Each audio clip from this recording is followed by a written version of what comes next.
It had been days since anyone had been in contact with Kurt Cobain, and on April 8, 1994, Kurt Cobain was found dead in his house in Seattle, Washington. Ultimately, it was ruled a suicide. I will be refuting Matthew's claim that Kurt Cobain's death was a homicide based on the heroin that was in his body at the time of the death, the shotgun, and his mental state. I'm here to argue that Kurt Cobain's death was indeed a suicide based on his mental health throughout his life leading up to his suicide, based on evidence that was found at the crime scene, and I'll also be analyzing the main source my opponent used and deeming it as unreliable.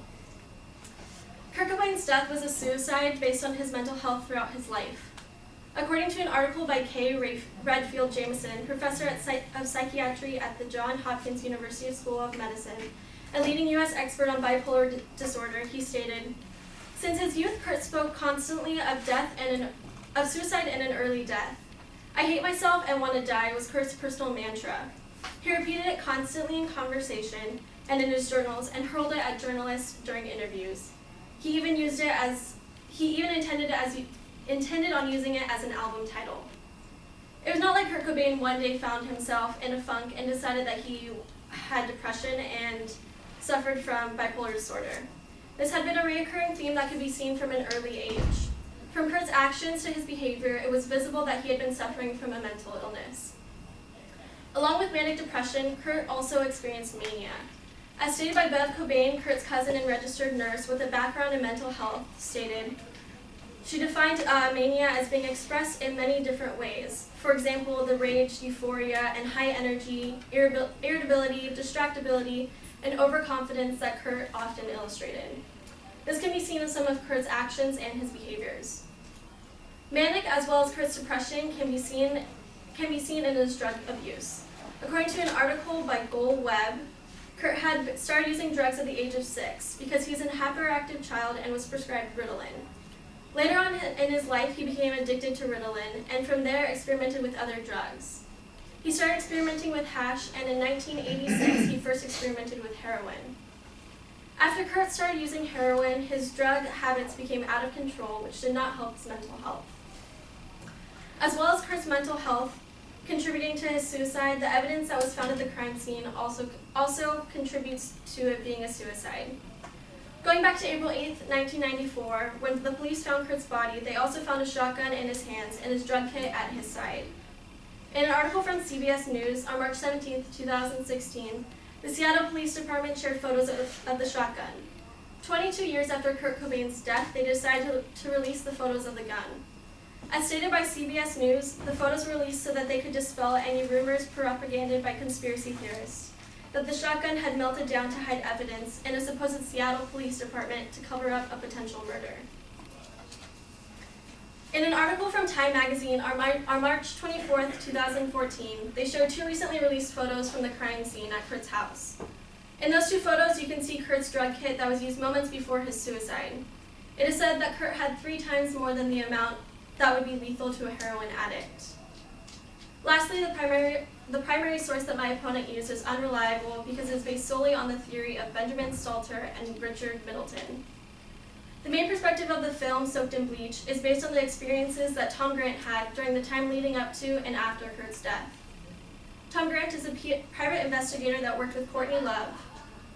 His conclusions that Kurt's death was a murder was based solely on his speculations of doubting the Seattle Police Department. Tim Grant also draws conclusions about the details of the case based on being close to Courtney Love and conspiracies he has come up with on his own. In closing, I feel that Kurt Cobain's death was a suicide because of his past struggles with mental health and the crime scene evidence. The movie Soaked in Bleach is an unreliable source because of the filmmakers and the movie's main subject being Tom Grant.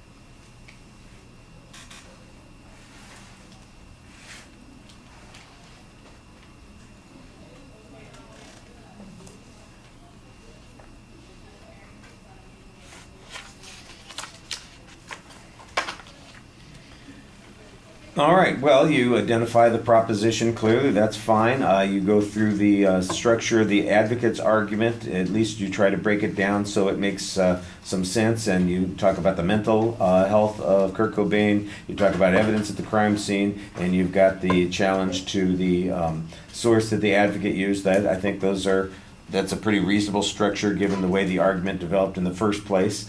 All of the stuff about the mental health issues, I think you've got good documentation of a long history of mental disturbances on his part. The link to those mental disturbances and a suicide, I think, you largely assume that that's a straightforward connection that people would make, and I make it too. It would be nice if there was some information that might talk about what triggered it or why that was different than a year before or 2 years before. If he's had these problems his whole life, why suddenly, that day? If there was some explanation, that would probably help. The data about the drug use, I think, is also pretty good. On the second point, when you talk about the stuff that's found at the crime scene, and they mention the drug kit, there's a reference that the advocate makes to the amount of heroin that's found in his body. I think this is one of those places where we could use a little bit of clarifying background information. The notion that all addicts respond the same way, that one dosage is, people develop a tolerance and that sort of thing. And we're talking about somebody who's basically been on drugs for 20 years since they were a little kid. The fact that they have, and by the way, like we said at one point, well, if it was going to kill him anyway, why are we thinking that there wasn't a suicide? He was on his way out the door going the other direction. So I think you've got good points on that. I think the attack on the filmmakers needs to be a little bit more involved. It basically comes down to the private investigator that was hired by Courtney Love and their suspicions about the police department. If you've had any information to suggest that the police department there wasn't any indication that the police department was doing anything wrong, that this guy, his name was Tom Grant, is it? That he, for instance, if he has continued to profit from continuing to investigate this, that might be some suggestion of bias. I don't know. Was he a participant in the film? Certainly he was. Was he a producer on the film? I don't know. That might have been an interesting thing to look at also, if we're talking about potential bias. And I thought the t-shirt was a nice touch, maybe a little over the top, but it's okay.